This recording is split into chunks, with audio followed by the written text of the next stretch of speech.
د فلم شروعات کیږي او مونږ وینو چې ځمکه بالکل خالی وي، نه پرې انسان وي، نه ځناور او نه فرندې. په دغه وخت کې د بره نه د ایلین یو سپیس شیپ راشي او د سمندر په غاړه ودرېږي او چې څنګه د سمندر نه اوبه وڅکي، نو د اوبو د څکلو نه بعد د هغه وجود ویلی شي او د سمندر اوبو سره وبهیږي. او مونږ وینو چې د دې د ډي ان اے نه اوس په ځمکه باندې د دې ژوند شروع شي. اوس د دې ځای نه سین بدل شي او مونږ ته 15,000 کاله بعد وخت ښیي او د 15,000 کاله تېرېدو نه بعد انسانان ډېر زیات تیز شوي وي چې په هغې کې څه ساینسدانان یو غار ته تللي وي او څه لټوي، خو په دې کې د دې نظر په یو نشان باندې پرېوځي. د دې نشان په لیدو سره دا ټول ډېر زیات حیرانه شي ځکه چې داسې نشانونه دې په نورو ځایونو کې هم لیدلي وي، خو په دغه زمانه کې د دې نشانونو خپل منځ کې څه تعلقات نه وي، یعنې 15,000 کاله مخکې چې په دغه زمانه کې نه هوایي جهاز او نه کشتۍ، خو د دې باوجود هم په میلیونو فاصله کې لري دې ته بالکل یو شان نشانونه ملاویږي.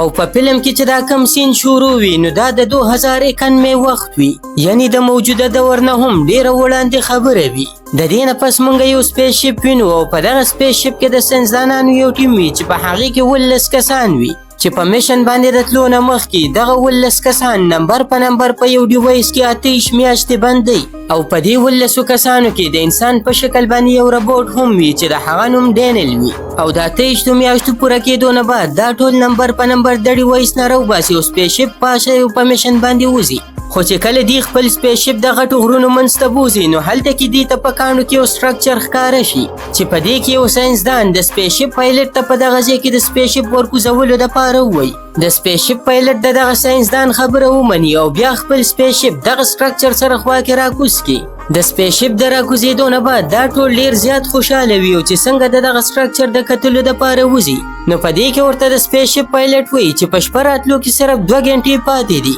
په دې وجه تاسو اوس د سپیس شیپ نه مه کوزېږئ او سهار به وختي وځئ. خو په دې کې ورته یو ساینسدان وایي چې نه زه اوس په دې ساعت ځم او دا معلوموم چې په دغه ځای کې آخر څه دي. د دې نه پس ټول ټیم د بار کوزېدلو وردي واچوي او هیلمټ یې په سر کړي ځکه چې په دغه ځای کې کاربن ډای اکساید د اکسیجن نه 3 ګونه سیوا وي او په دې حالت کې انسان مړ کېدی هم شي. په دې وجه دې د ساه اخیستلو دپاره د هیلمټو استعمال وکړي. کله چې دې ټول هیلمټ یاچوي نو په دغه وخت کې د ډیوډ نوم هغه روبوټ هم هیلمټ په سر کړي. نو په دې کې ورته چارلي وایي چې ته خو یو روبوټ یې نو بیا ولې ته هیلمټ اچوي؟ په جواب کې ورته ډیوډ وایي چې زه ځکه هیلمټ په سر وم ځکه چې زه هم د انسانانو په شانتې یم. د دې نه پس چې دې ټول هغه غار ته ورننوځي نو دننه پکې یو سکینر پرېږدي او د دې چې کوم سکینر کوونکی وي نو هغه دننه په سپیس شیپ کې ناستی وي او دې ته هر څه صفا کوي. د دې نه پس دې یو داسې ځای ته ورسي چې هلته کې د بره نه د اوبو څاڅکي را روان وي چې دې سره ټول ډېر زیات حیران شي او بیا چې چارلي په خپل منیټر کې وګوري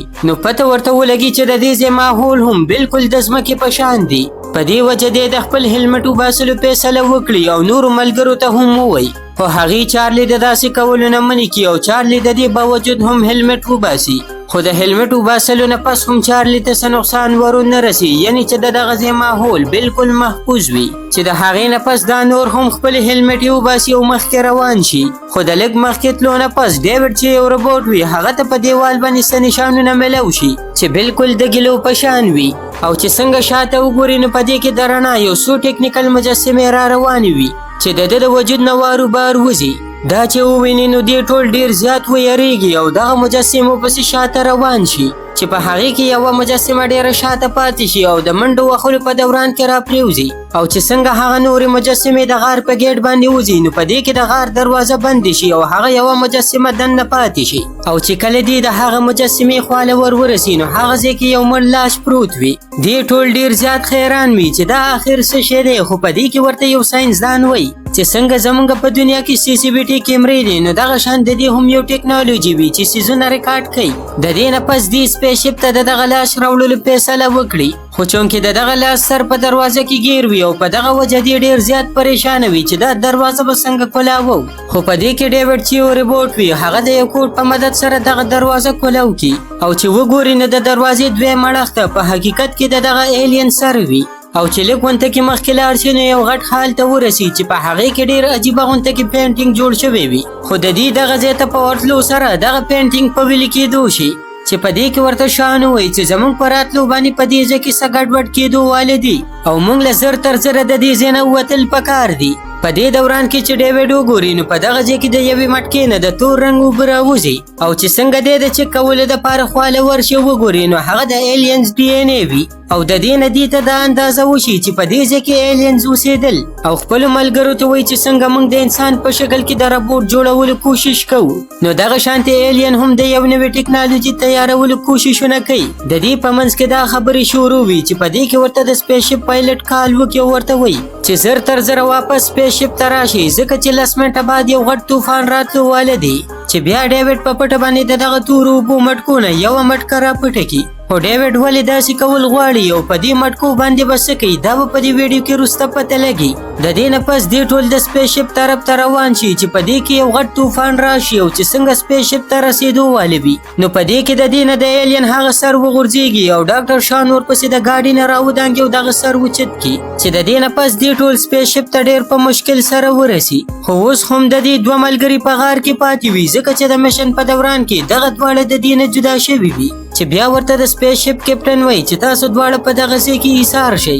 او څه وخت بعد به درپسې موږ راشو او ځان سره به بوزو بل طرف ته موږ ډیوډ وینو چې هغه مټکه کولو کې چې په هغې کې 3 ستنې وي او په دغه ستنو کې د ایلین ډي ان اے وي چونکې چارلی چې د ډاکټر شان بوی فرینډ وي هغه د ډیوډ بیخي نه وي خوښ په دې وجه ورته ډیوډ په اوبو کې د هغه ایلین ډي ان اے میلو کړي او بیا په ده باندې وڅکي او په سباله باندې موږ وینو چې د سپیس شپ پایلټ ټولو ته کال وکړي او ورته وایي چې موږ واپس هغه ځای ته ځو په کوم ځای کې چې زموږ 2 ملګري پاتې شوي دي بل طرف ته موږ د غار په حال کې د دې هغه 2 ملګري وینو چې د تورو اوبو مټکو نه ورته د مار په شکل کې ساجیبه غوندې کې شی نه راوچت شي دې ځان سره وایي چې دا یو نارمل شیز دی خو دغه ډېر زیات خطرناک وي او دا دواړه مړه کړي او لږ وخت بعد چې د دې نور ملګري راورسي نو هغې ته د دوی مړه لاشونه میلو شي د دې نه علاوه دې چې په دې غار کې کومې سکینرې پرېښې وي نو هغه ټولې په یو ځای کې ولاړې وي ځکه چې مخې ته ورته یوه غټه دروازه وي او چې څنګه ډیوډ ورشي او دغه دروازه کولو کړي نو د دروازې نه بل اړخ ته یو عجیبه غونډه کې کمره وي چې په هغې کې ډیوډ ته څه بټنې میلو شي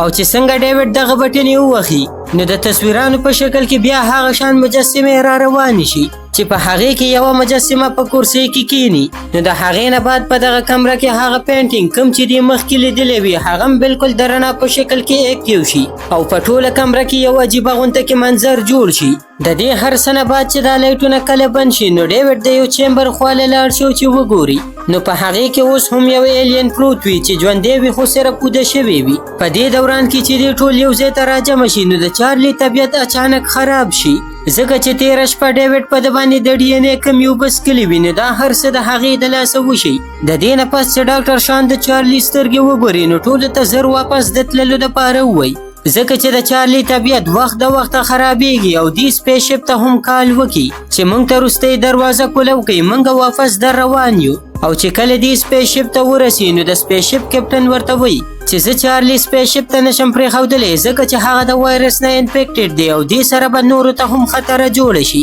بیا کیپټن د چارلی مړ کولو دپاره یو فایر ګن راواخلي خو دا نور ملګري کیپټن ته داسې کولو نه منې کوي خو چارلی ورته پخپله ووایي چې ما مړ کړه ځکه چې هغه ته پته لګېدلې وي چې زه د نور ملګرو دپاره خطره جوړه شوې یم دې لمحې سره ډاکټر شاپ بېهوشه شي او چې کله په هوش کې راشو نو ډیوډ د هغې چیک اپ کوي د دې نه پس دې ډاکټر شاپ یوې بلې کمرې ته بوځي او په چیمبر باکس کې د اچولو کوشش کوي خو د دې نه مخکې ډاکټر شاپ دا دواړه کسان ووهي او د هغې نه پس یوې کمرې ته لاړه شي چې هلته کې یو ډېر ایډوانس مشین وي او دا د دغه مشین په مدد سره په یو چیمبر باکس کې سملي په دغه چیمبر مشین کې داسې اوزار لګېدلی وي چې د دې د خېټې اپریشن وکړي او د دې د خېټې نه د جولا په شکل کې یو غټ شیز راوباسي دا شیز د هغه ډي ان اے نه جوړ شوی وي کومه ډي ان اے چې ډیوډ چارلی ته په اوبو کې مکس کړی وي او بیا د چارلی نه په ملاب کې دې ته راوړېدلی وي د دې نه پس ډاکټر شاپ یوې بلې کمرې ته لاړ شي چې هلته کې د دې ټول ټیم راټول شوی وي او په هغې کې یو بوډا سړی هم وي چې اوس د خوب نه راپاڅېدلی وي ډاکټر شاپ د نورو ملګرو نه تپوس وکړي چې دا بوډا سړی څوک دی نو په دې باندې ورته دغه نور وایي چې دا بوډا سړی د دې ټول پروجیکټ مالک دی او په دې باندې چې څومره پیسې هم لګي نو دا ټولې په دې لګي خو دا بوډا سړی ولې داسې کوي او په دې باندې ټولې پیسې لګي اصل کې د دې بوډا عمر 100 کاله دی او دې دا غواړي چې چا مونږ پیدا کړي یو که هغه مونږ چېرته را معلوم کو نو هغه مونږ له دوباره ژوند او ځواني هم راکولی شي په دې وجه دا بوډا سړی په دې پروجیکټ باندې ټولې پیسې لګي د دې نه پس ورته ډاکټر شاب وایي چې موږ له واپس ځمکې ته تلل پکار دي ځکه چې ایلینز ټول مړه شوي دي. خو ډیوډ ورته وایي چې ټول نه دي مړه شوي، یو پکې اوس هم ژوندی دی او په چیمبر باکس کې پروت دی. بیا دې ټول هغه ځای ته د واپس تللو تیاری شروع کی. خو په دې کې د سپیس شپ پایلټ د ډاکټر شاب خواله راشي ورته وایي چې دا ځای د ایلین کور نه دی بلکې هغه ځای دی په کوم ځای کې چې ایلین د جنگ هتیار جوړوي. اصل کې د سپیس شپ د پایلټ د خبرو دا مطلب وي چې موږ کوم مقصد پسې راوتي یو نو هغه موږ ته دلته نه ملاویږي، یعنی موږ له واپس ځمکې ته تلل پکار دي. خو ډاکټر شاب ورته وایي چې په ایلین کې اوس هم یو ایلین ژوندی دی چې د دې نه پس ډاکټر شاب او د هغې ټیم واپس هغه پیرامید ته لاړ شي. بل طرف ته په سپیس شپ کې چې پایلټ سکینر ماشین ته لږ په غور باندې وګوري نو په دغه ځای کې ورته د ایلین یو غټ سپیس شپ ښکاره شي. ډاکټر شاب او د هغې ټیم هم هغه ځای ته ورسي په کوم ځای کې چې ایلین په چیمبر باکس کې پروت وي. په دې کې ډیوډ ډاکټر شاب ته وایي چې د ایلین د دې ځای نه چېرته د تللو تیاری کوو، خو زموږ د راتلو سره څه ګډوډ وشول او په دغه وجه دی پاتې شو. ډاکټر شاب ورته وایي چې کوم ځای ته د تللو تیاری کوو نو ډیوډ ورته وایي چې ځمکې ته. د دې نه پس چې دی دغه چیمبر باکس کولو کې او ایلین ته رابار کی نو ډیوډ هغه سره د خبرو کولو دپاره کینی ځکه چې ډیوډ له مختلف قسمه خبرې ورځي. خو چې څنګه ډیوډ د دغه ایلین نه د څه تپوس وکړي نو دغه ایلین د مخې سره د ډیوډ سر د تنې نه جدا کی. د دې هر څه د لیدو نه پس ډاکټر شاب د دې ځای نه وتښتي چې بیا دغه ایلین خپل سپیس شپ سٹارټ کړي او ځمکې ته د تللو دپاره وځي. خو ډاکټر شاب د خپل سپیس شپ پایلټ ته وایي چې زر تر زره په هره طریقه باندې د دې ایلین سپیس شپ رامنې کوي او دا هم ورته وایي که چېرته موږ دا سپیس شپ رامنې نه کړو نو بیا به ځمکې ته زموږ د تللو هیڅ لاره نه وي ځکه چې دا سپیس شپ ځمکې ته ځي د یو غټې تباهۍ جوړولو دپاره. بیا چې د ایلین سپیس شپ پاسي نو دی ورسره په هوا کې خپل شپ وجنګوي چې دې سره دواړه لاندې راوغورځېږي او په شپ کې چې څومره هم کسان وي نو ټول مړه شي سوای د ډاکټر شاب نه چې د دې هر څه نه پس خپل سپیس شپ ته لاړه شي د څه ضرورت سامان راغستلو دپاره. خو هلته کې دا عجیب اوازونه واوري چې بیا دغه اوازونو پسې شاته ور روانه شي او چې لږه مخکې لاړه شي وګوري نو دا هغه ګونګټ وي کم چې دی د خپلې خېټې نه وباسلی وي چې اوس ډیر زیات غټ شوی وي. په دې کې دې ته د ډیوډ اواز راشي ورته وایي چې دا ګونګټ ستا د وجلو دپاره را روان دی، په دې وجه تاله د دې ځای نه وتل پکار دي. خو ډاکټر شاب په دغه ځای کې یوه بټن ووهي چې دې سره د مین روم دروازه کولو شي په کوم روم کې چې دغه غټ ځناور وي چې بیا په هغه ایلین باندې حمله وکړي او په خپلو پنجو کې ګیر کړي او مړ کړي. ډاکټر شاب چې دا منظره وویني نو ډیره زیاته ویریږي او د دې ځای نه د تښتېدو کوشش کوي. خو په دې کې دې ته د ډیوډ اواز راشي چې د دې نه مدد وغواړي او دا هم ورته وایي چې زما نه بغیر ته د دې ځای نه نشي وتلی ځکه چې په دې ځای کې نورې هم داسې غټې خطرې دي او ما ته دې باره کې معلومات شته دي. خو ډاکټر شاب د ډیوډ خواله لاړه شي ورته وایي چې زه واپس ځمکې ته نه ځم بلکې هغه ځای ته ځم د کوم ځای نه چې دا ایلینز راغلي دي، خو آیا ته ما هغه ځای ته بوتلی شي؟ په دې باندې ورته ډیوډ ها وکړي او بیا ډاکټر شاب د ډیوډ ټولې پرزې راټولې کړي او د ایلین په دویم سپیس شپ کې کیني او هغه ځای ته د تللو دپاره روان شي د کوم ځای نه چې دا ایلینز راغلي وي. د دې نه پس موږ ته لاندې هغه مړ شوی ایلینز ښیي چې د هغه ټول وجود وشلېږي او د هغې نه یو بل وړوکی ایلین راوځي او ډیر په زور سره چغې کوي. دې سره دا ښایسته کهاني په دې ځای باندې ختمیږي. ګرانو کتونکو که ویډیو م خوښه شوې وي نو لایک یې کوئ او په کمنټ کې پارت 2 ولیکئ او چینل هم در سره سبسکرایب کړئ چې زموږ نورې ویډیوګانې وړاندې تاسو ته در ورسي.